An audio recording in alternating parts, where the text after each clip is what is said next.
Field Yates with a mock draft that came out today because, look, there's 2 days after the Super Bowl. You got to have a mock draft.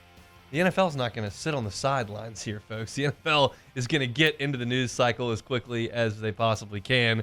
And while, of course, that's not an NFL decision to have a Field Yates do that, it's just the nature of this calendar that the NFL always manages to stay relevant. And this is something that we're going to be talking about a significant amount, one, with what the Saints do, and two, with what happens with the LSU players. And as I look at this mock draft, and I've actually paid attention to a few mock drafts over the last couple of weeks, and it feels like there's not this surge of quarterbacks toward the top. Like, obviously last year, the first 3 picks off the board were quarterbacks.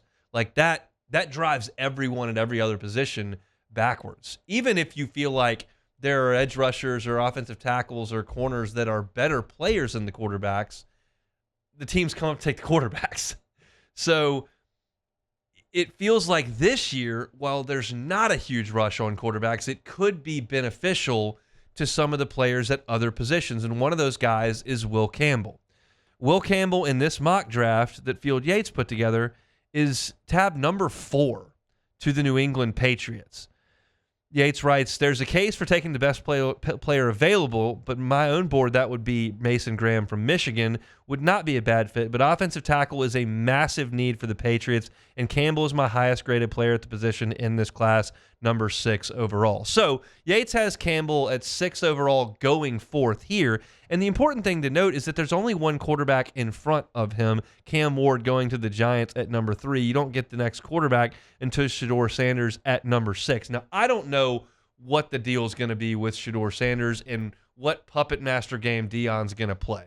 If I was Deion, I don't know that I would want Shedeur going to play for the Raiders organization.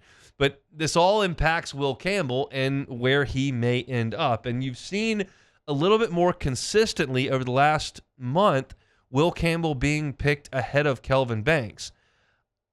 I feel like that was flipped about a month ago, and for some reason, maybe it's the film study that they have done. I know Banks got banged up in December. I doubt that has a ton to do with it. I'm not sure, and I think that that'll be a decision that these teams have to make. If you're going to equate it to other LSU players in the past, like we constantly saw Marvin Harrison Jr. and Malik Neighbors tossed back and forth last year. Just what team likes which one. It only takes one team to make one pick, and I think Kelvin Banks and Will Campbell will be right at the top of a lot of boards. Josh Simmons from Ohio State will also be involved there. Field Yates has all 3 of those players going in the top 11 of this draft, but he has Campbell going first at number 4. And like you've seen some folks forecast Campbell as a guard. Maybe the arm length is a bit of an issue, but what I can tell you about Will Campbell, and I'm sure I'll repeat this a bunch over the course of the next 2 months with the draft coming up, is like he's got good measurables.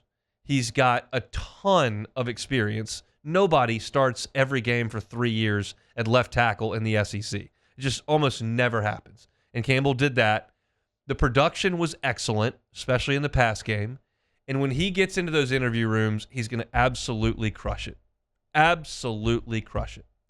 Because he's smart, he's confident, he's thoughtful, and he's gonna be a home run in those meeting rooms. I know that there are a lot of LSU fans that still don't feel great about the August quote that we're going to run the ball, and what's not a secret, we're not trying to hide it from anybody. We're going to run it, and then LSU couldn't run it for 12 weeks. But that's just a guy that's confident, and that's not going to knock him down a few pegs on anybody's draft board at this point. I think that Will Campbell's going to do very little moving forward. You did not see him participate in the bowl game. Did not go over to the Senior Bowl where Mason Taylor, a fellow junior, was there. I think you're going to see him kind of sit on the sidelines because what he needed to do has kind of been done. Like, the tape is there, the measurables are there, injury history is none, and here he is. And I think to see him go all the way at number 4, where we have never seen an LSU offensive lineman in that stratosphere in the NFL draft, it tells you how good a prospect he is and really how good a player he was for 3 years at LSU. He and Emory Jones are always going to be lumped in with the running game effort this year, I think. That's just all anybody, I think, cares about because LSU struggled so mightily to run the football. But the skill set those two guys have is going to be recognized by NFL teams, and they're going to be high draft picks. I don't think Emory is a first-round pick, but I think he's going to go pretty quickly there in that second round. And if Field Yates is right, Will Campbell's going to be in that green room for about 20 minutes before he's pulled up to the stage. So that's a cool thing for Will Campbell. Looks like he's mocked right here, number 4 overall to the New England Patriots. That would be a heck of a landing spot for the Fun Row native. Hey, thanks for watching Hunt on LSU. Before you get out of here, do us a couple of favors. Hit that like button, leave your comments below, and subscribe to the channel for all your Fighting Tiger football talk. See you next time.